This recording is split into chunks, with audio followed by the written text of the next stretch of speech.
వేలుస్వామి మెరికే కదా గదే అందరు జాతకాలలో ఏలు పెట్టి సెలబ్రిటీలను గెలికి సోషల్ మీడియాలో చక్కర్లు కొట్టుకుంటా నెటిజన్లతోని నెత్తి మీద అత్యంతలు వేయించుకుంటాడు కదా.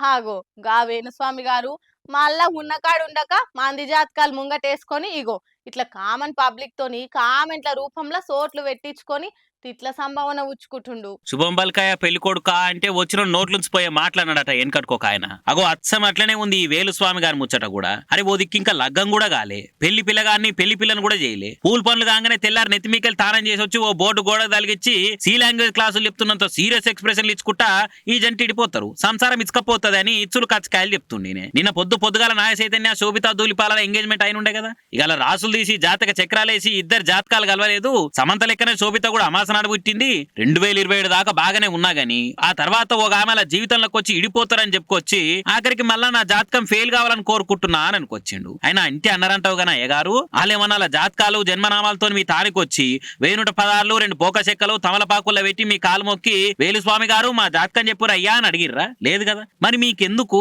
అరే వాళ్ళ పెళ్లి వాళ్ళ సంసారం గురించి మీకెందుకు పంచాది అని అనుకుంటా చూసిన వాళ్ళంతా సురుకులు అంటిస్తున్నారు. అయినా జాతకం అంటే అడిగిన వాళ్ళది వాళ్ళ కాళ్ళకి చెప్పేది గానీ ఇట్లా బోర్ల మీద రాసి కెమెరాలు పెట్టి అందరికి చూయించేదా?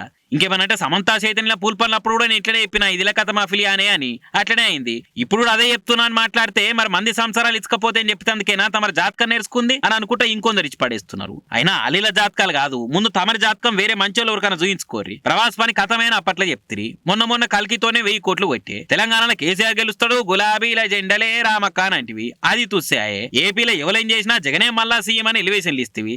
కానీ 11 సీట్లతో కళ్ళు తిరిగే రిజల్ట్ వచ్చే వరకలా ఇక నేను సెలబ్రిటీలవి లీడర్లవి పార్టీలవి జాతకాలు చెప్పా అని అంటివి. అంత కొడితే చెప్పిన మాట మీద 6 నెలలు నిలవాలి. మళ్ళీ ఇప్పుడు సెలబ్రిటీలు ఇంట్లో దావతై ఆకులు ఎత్తుడే ఆలస్యము, కెమెరా ముంగట్టుకొచ్చి అలా జాతకాలు చెప్పే పని ఎత్తుకెత్తుకుంటివి. మరి ఇక శాస్త్రాలు తెలిసిన ఆయనవి అన్నమాట మీద నిలబడాలని తెలియదా అని అనుకుంటా సోషల్ మీడియాలో సొట్లు పెడుతూ చాలా మంది. ఇగో ఇసొంటోళ్ళు కొందరు చేయంగానే నియ్యతగా జాతకాలు చెప్పేటోళ్లకు శాస్త్రాన్ని శాసనం లెక్క పాటించేటోళ్ళకు కూడా చెడ్డ పేరు వస్తుంది అని అనుకుంటే గట్టిగానే గులగబట్టిరు మస్తు మంది.